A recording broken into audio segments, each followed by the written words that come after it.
Praise Lord. Faith talk series episode 17 में आपका स्वागत है। आज हम देखेंगे unity in the body of Christ, मसीह का देह में एकता। एफिसियों अध्याय 4:7 से लेकर 16 तक आइए हम शुरू करते हैं।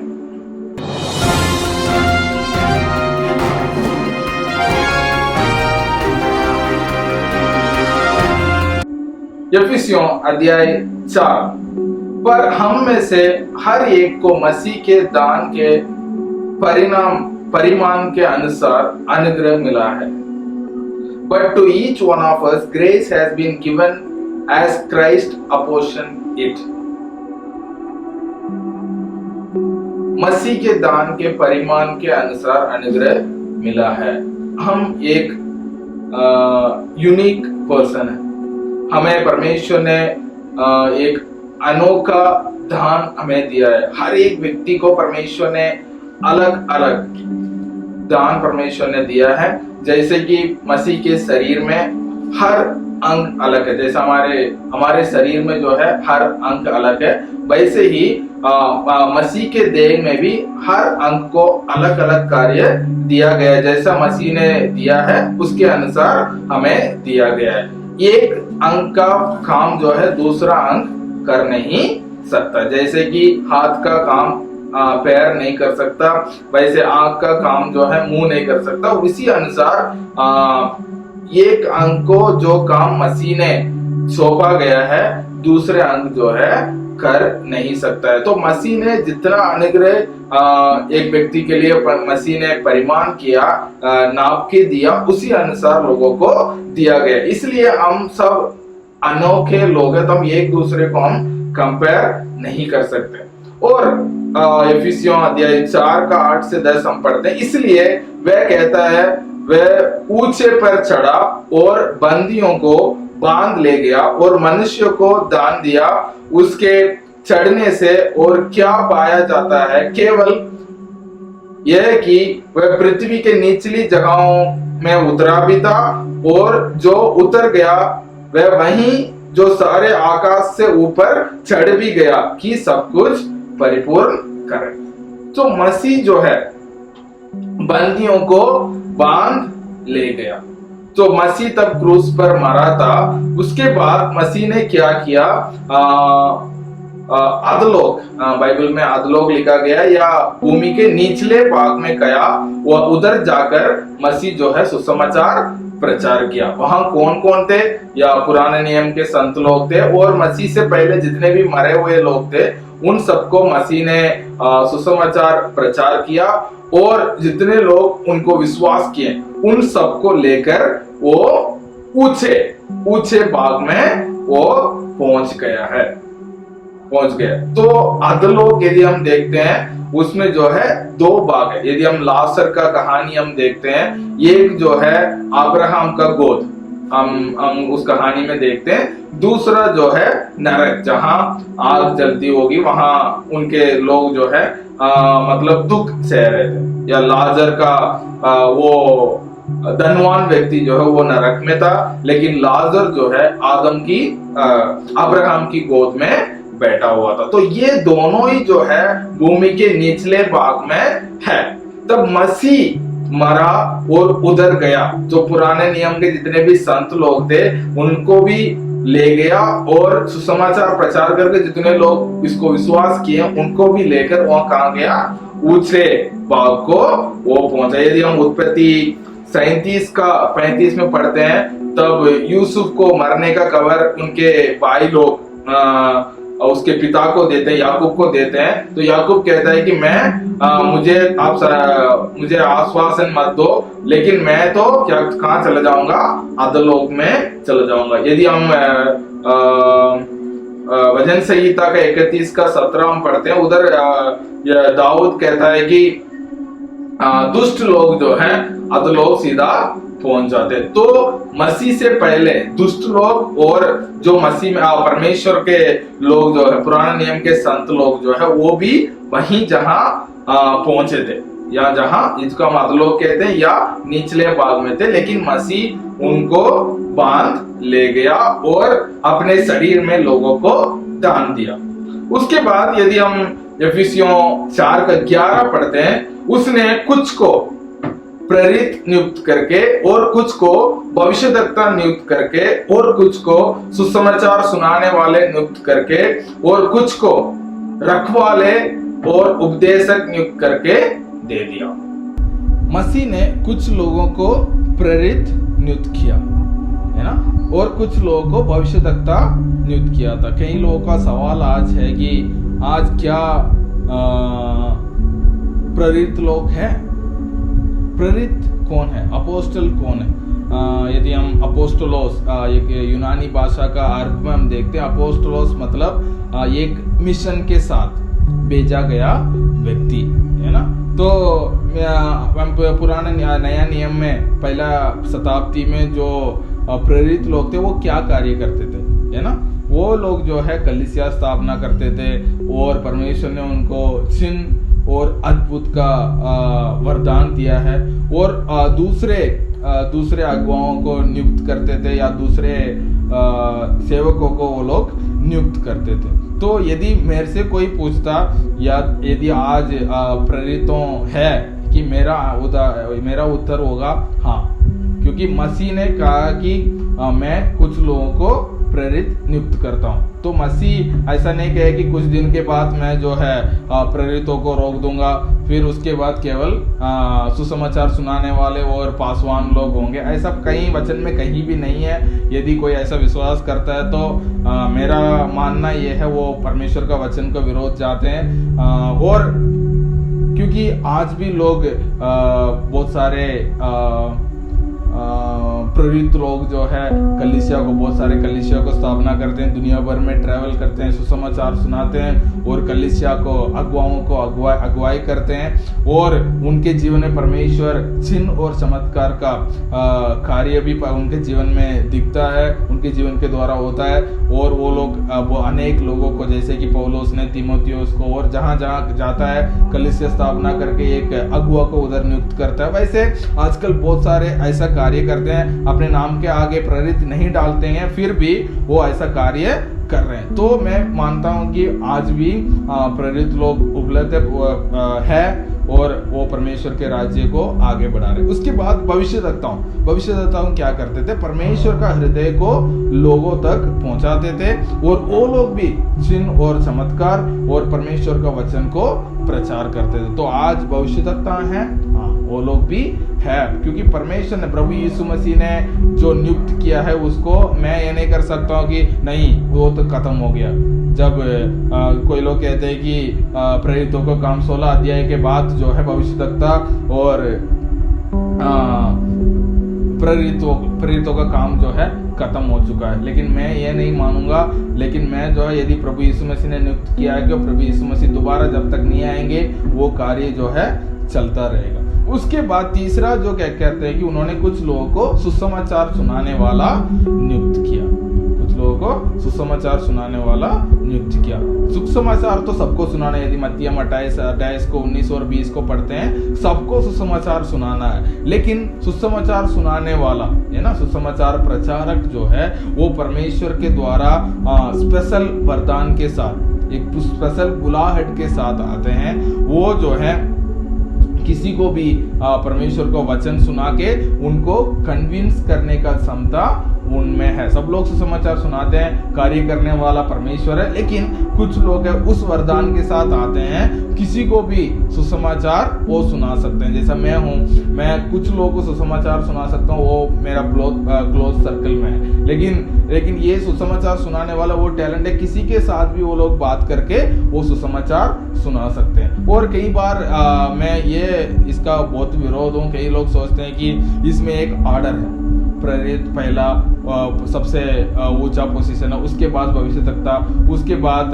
पास्टर, उसके बाद टीचर, उसके बाद सबसे नीचा पोजीशन जो है लोग सुसमाचार सुनाने वालों को दे देते हैं। तो परमेश्वर का वरदान जो है, हमारे शरीर में जो है कोई भी अंग जो है ऊपर नीचे नहीं है। तो परमेश्वर का वरदान जो है, जो परमेश्वर ने जो पांचों को नियुक्त किया, तो मैं मानता हूं कि सब लोग एक समान के हैं। यदि प्रेरितों को जितना समान मिल रहा है, उतने समान जो है सुसमाचार सुनाने वालों को मिलना चाहिए। जितना समान पासवानों को मिलता है, उतना समान सुसमाचार सुनाने वाला जो वरदान परमेश्वर ने उनको दिया है, उनको भी मिलना चाहिए। वो ये नहीं सोचना है कि चलो पहला पास्टर है, उसका नीचे सुसमाचार सुनाने वाले हैं, नहीं है। तो परमेश्वर के राज्य में परमेश्वर ने सबको एक साथ बुलाया है। परमेश्वर ने इसमें लिखा है कि परमेश्वर ने उनको नाम, प्रभु पौलुस ने उनका नाम ऊपर नहीं पहला लिया। इसका मतलब ये नहीं कि वो सबसे ऊपर, नहीं।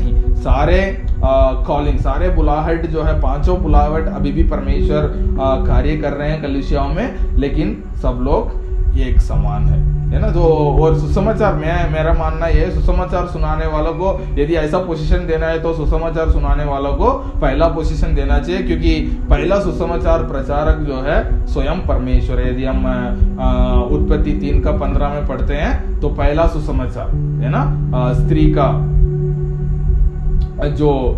का द्वारा जो उत्पन्न होगा वो जो है शैतान को नाश करेगा। जो प्रभु यीशु मसीह का क्रूस पर शैतान को हराने के बाद को भविष्यद्वक्ता भी है, भविष्यवाणी भी है, और ये सुसमाचार भी है ना। तो उसके बाद प्रेरितों लोगों ने प्रचार किया, जो सब लोग प्रचार करते, सुसमाचार को प्रचार करते हैं। उसके बाद कुछ लोगों को रखवाले है ना, रखवाले और उपदेशक, ये दोनों साथ में है। इसलिए कई लोग सोचते हैं कि केवल 4 बुलाहट है, लेकिन मैं मानता हूँ 5 अलग अलग बुलाहट है। प्रचारक, रखवाले जो पास्टर जो है, पासवान जो है, वो भी उपदेश तो करते हैं, टीचिंग तो करते हैं, लेकिन टीचर जो है अलग है ना।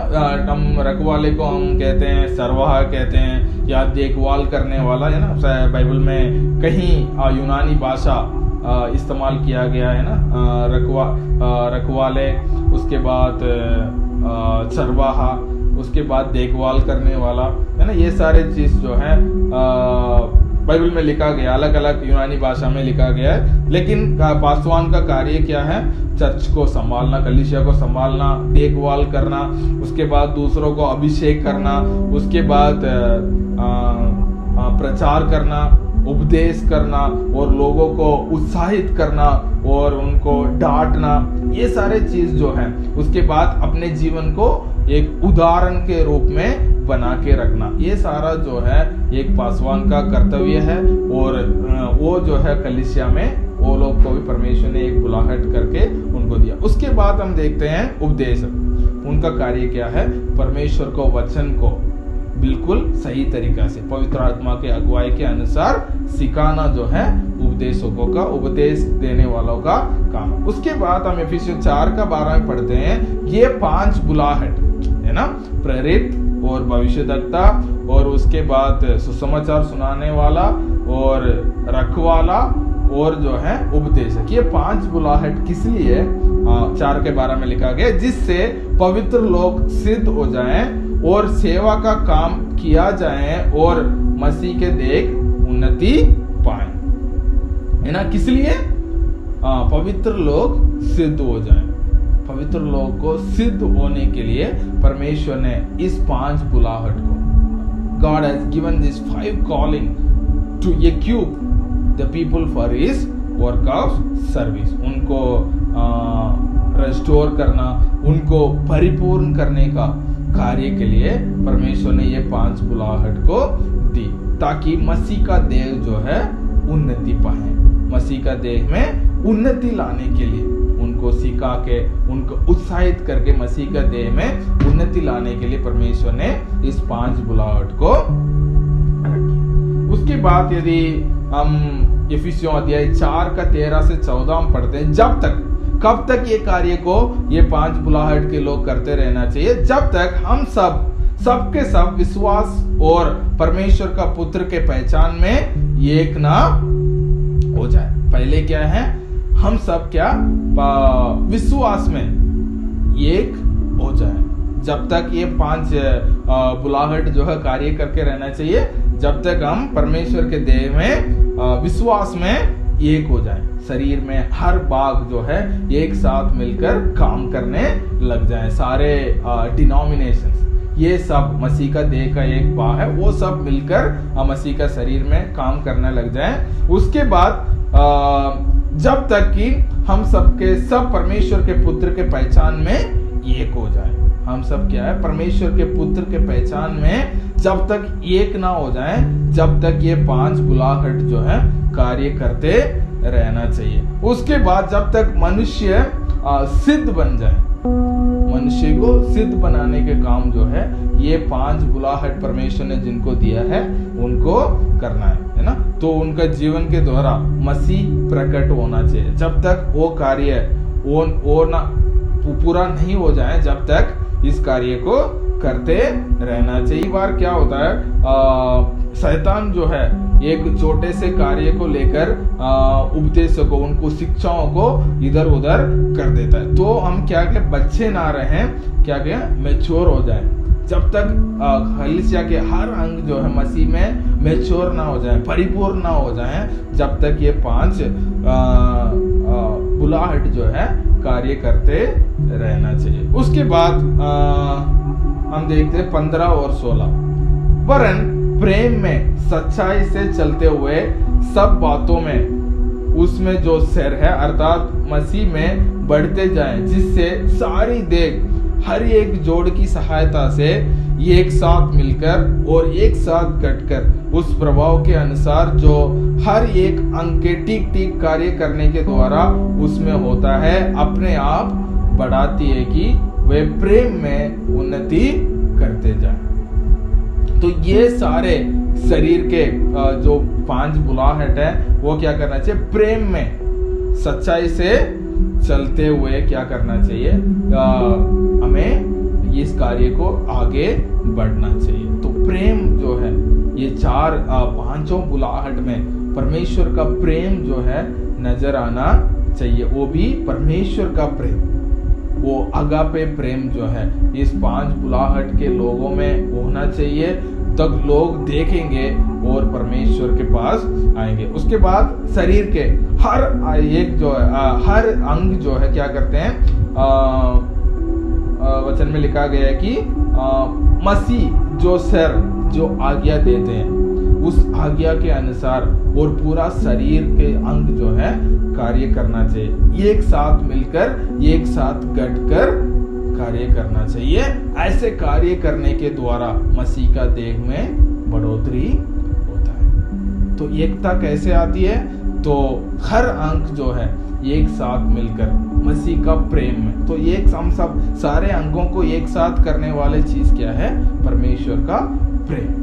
उस प्रेम जो है हम सबको एक साथ करके एक साथ आगे बढ़ने के लिए, उसके द्वारा क्या होगा, कलीसिया मसीह का देह में बढ़ोतरी होगा, उन्नति होगा। ये सारे चीज जो है, ये सारे अंग जब तक मसीह का देह का सारे अंग एक साथ काम नहीं करेंगे तो कलीसिया में या मसीह का देह में उन्नति या बढ़ोतरी नहीं होगा। तो मसीह का देह में पहले बात आज का हमारा टॉपिक ये था, मसीह का देह में उन्नति होना या मसीह का देह में एकता जो है बहुत जरूरी है। वो किसके द्वारा होगा, मसीह के प्रेम के द्वारा होगा। तो आए हम प्रार्थना करने से पहले एक और बार हम देखेंगे। तो हमें हर व्यक्ति को परमेश्वर ने अपने अनुग्रह को मसीह ने जितना नाप के दिया उसके अनुसार दिया गया। तो हम सब एक नहीं है, हमारे वरदान अलग है, हमारे हर व्यक्ति को अलग अलग नाप से अनुग्रह दिया गया। तो हमें जो है, हमें जो दिया गया उस कार्य को उस देह में पूरा करना जरूरी है। उसके बाद हमने देखा था कि मसीह ने क्या किया है, भूमि के निचले भाग तक गया और बंदियों को लेके गया और दोबारा उस ऊंचा स्थान में पहुंच चुका था और लोगों को ध्यान दिया था। उस ध्यान में परमेश्वर ने 5 बुलाहट दी थी, प्रेरितों और भविष्यद्वक्ताओं, सुसमाचार सुनाने वाले और रखवाले और उपदेशक। ये 5 क्या करना चाहिए, ये 5 बुलाहट के द्वारा क्या करना चाहिए, लोगों को सिद्ध बनाने के लिए एक साथ मिलकर कार्य करना चाहिए, ताकि मसीह का देह में उन्नति पा सके और हम सब विश्वास में एक हो जाएं, मसीह के पुत्र के पहचान में आगे बढ़े और हम सिद्ध बन जाएं और हमारे सिद्धांत जो है बहुत मजबूत हो और हम जो है प्रेम में सच्चाई से उस प्रेम को लोगों को सामने रखे। उसके द्वारा क्या करते हैं, पूरे शरीर जो है एक साथ जुड़कर गढ़कर कार्य करने के द्वारा मसीह का देह में बढ़ोतरी होगा। आइए हम प्रार्थना करेंगे। पिता परमेश्वर, हम आपको धन्यवाद है, आज आपने इस वचन के द्वारा आपने हमसे बातचीत की है, धन्यवाद। पिता परमेश्वर, आज आपने हमें अलग अलग नाप से आपने हमें अनुग्रह किया, हमें वरदान दी प्रभु जी, इसलिए कि ताकि हम एक साथ मिलकर काम करें, एक साथ गढ़कर एक साथ बंधकर काम करें, ताकि हम मसीह का देह में एकता बना के रखे, कलीसिया में एकता बना के रखे। और ऐसा कार्य करने के द्वारा वचन में लिखा गया है कि मसीह का देह में बढ़ोतरी और उन्नति होगा। परमेश्वर, इसके वचन के अनुसार हमारे जीवन को बिताने के लिए अनुग्रह करना। सारे आदर महिमा आपके देते हुए प्रार्थना मांगते हैं यीशु मसीह के नाम से, आमीन। जय मसीह। God bless you.